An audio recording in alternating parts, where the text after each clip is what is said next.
So, ayun nga guys, parang trip na trip ko sumagot ngayon ng mga tanong kahit not feeling well. And allergic rhinitis tayo. So, ayun nga, parado.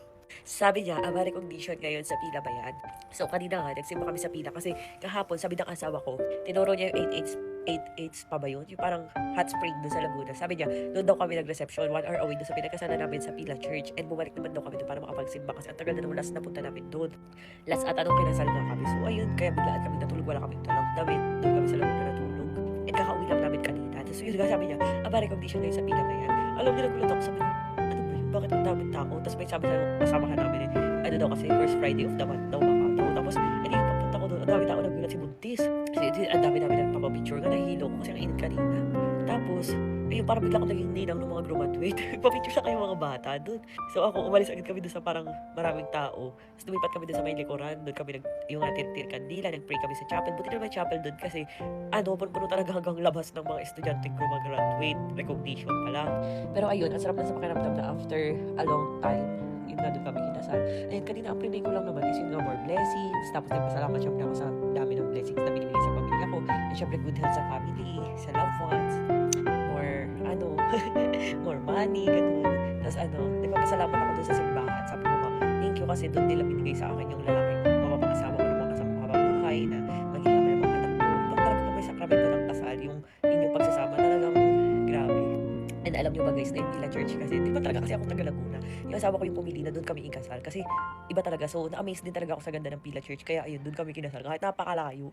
Imagine nyo, 8-8 hot spring yung aming reception. Tapos doon kami kinasal sa Pila. 1 hour biyahe ata. So ayun, nagpapasalamat ako kasi binigyan nila ako ng lalaki na maayos. Hindi sakit sa ulo. Tapos mahal ako, ganun, maalaga. Lalaking consistent, ganun.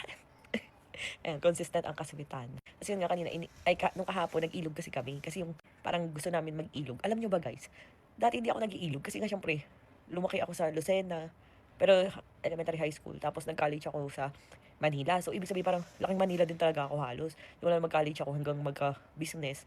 Nasa Manila. So, hindi ko talaga na-try mga ilog-ilog na ganyan. Kaya yun, nung first time na nag-ilog ako, yun yung kasama ko si Nathan. Sa kami, hindi ko alam kung sa Perez ilog ba yun? Basta parang ganun yung tawag. Sa Laguna yun. So, ayun. Sabi ng mga tao, natutuwa sila sa akin kasi hindi daw ako maarte. Kasi daw nag-iilog daw ako. Sabi ko, bakit naman hindi maarte, nag-ilog lang? Hindi na agad ako maarte. Parang hindi ko magets. Yung pala ata kasi pag ilog, minsan para may etchas na gumaganon.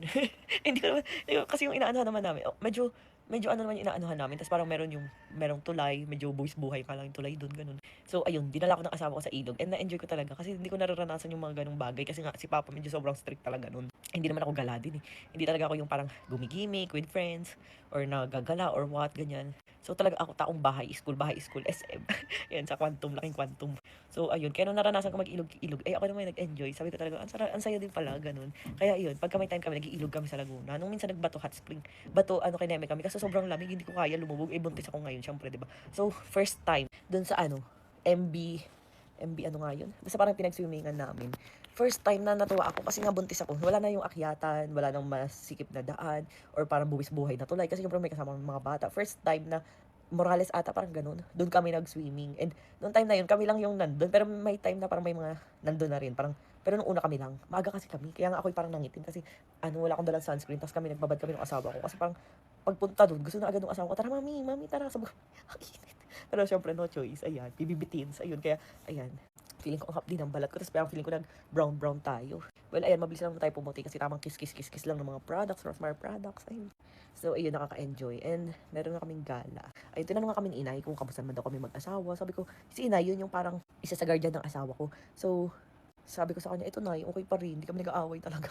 Parang lagi lang kaming masaya, laging quality time lang. Lagi lang kaming parang lambing-lambing. Sabi ko, tabi pa rin kami matulog. Kaya ka pa rin lagi matulog. Tapos sabi ni inay, sabay pa rin kayo maligo? Sabi ko, oo inay, sabay pa rin kami maligo. Pero na ako tinatamad ako maligo. Kasi minsan tinatamad talaga ako maligo. Parang wash-wash lang, ganun. Pero lagi akong mabango, hindi ako bumabantot. Kasi nga, nagdi-deomis tayo sa kilikili, feminine wash tayo, ganun. Tapos ang hilig ko maghilamos, maghugas-hugas ng braso, ganun. Yung buhok ko lang minsan, tapos kinakairamis ko na. So ayun lang, nakakatawa lang isipin na kahit ang tagal na namin, gano'n pa rin yung bond namin mag-asawa. Tapos kagabi nga naloka ako, ako'y napipikit ng ganyan, inaantok na ako, yung asawa ko nakatingin sa'kin, 'di sabi ko, "At bakit ka nakangiti?" Sabi niya, "Wala lang, I love you mommy, sobra." Sabi ko, bakit ka nga nakangiti? Parang may kalokohan ka, gagawin." Kasi minsan biglang namamahid ng ano, ganyan. Tapos sabi ko, "Ba't nakangiti ka?" Tapos sabi ng asawa ko sa'kin, "Wala, masama ba titigan ng asawa ko? Ang ganda mo kasi." Lagi nang gaganon yun, minsan namamalayan ko, dito kami magkatabi, parang parang nakangiti sa'kin. Minsan parang nakikripihan ako na ewan. Pero minsan kasi tinititigan ko rin siya matulog kasi parang ako yung nagwagwapuhan sa kanya, gano'n. Tapos minsan sisingkot-singkot ko rin, gano'n. So, parehas kasi kaming gano'n. Kaya kagabi, sanay kasi ako na matulog, lagi nakayakap yun sa akin. Kaya kagabi, dito siya. Tapos dito si Natnat, ayun nga, parang ako yung nasa gitna. Si Natnat, gusto ko sanang ilagay dito sa parang gitna namin kasi nga baka mahulog. Tsinaga ko talaga nakakip-kip sa kilikili ko magdamag hanggang umaga. Kaya ako yung antok na antok talaga. Tapos, ayun, magyakap kami ng asawa ko kasi parang sanay talaga kami, alam mo, di talaga kami nakakatulog na hindi kami magkasama simula nung naging mag-asawa kami. Walang araw na di kami natulog nang hindi yan magkayakap or parang magkatabi. Parang nasanay kasi kami gano'n. Kaya minsan, example, late siya umakyat. Kunyari may ginagawang sasakyan niya or what, gano'n, or may kinukuting-ting do'n. Hindi talaga ako makakatulog, as in, hintayin ko siya. Minsan naman, for example, may big live ako, gagawin naman nun di rin yung makakatulog. Hintayin din ako kahit madaling araw na gano'n. Parang sanay kami kasi gano'n. So, feeling ko, isa rin kasi pinagdasal talaga namin yan sa pila. Nung bago kami ikasal, na parang sana maging happy yung pagsasama namin, full of love, full of respect, gano'n. Ay. So, ayan, try nyo magpakasal dyan. Ay.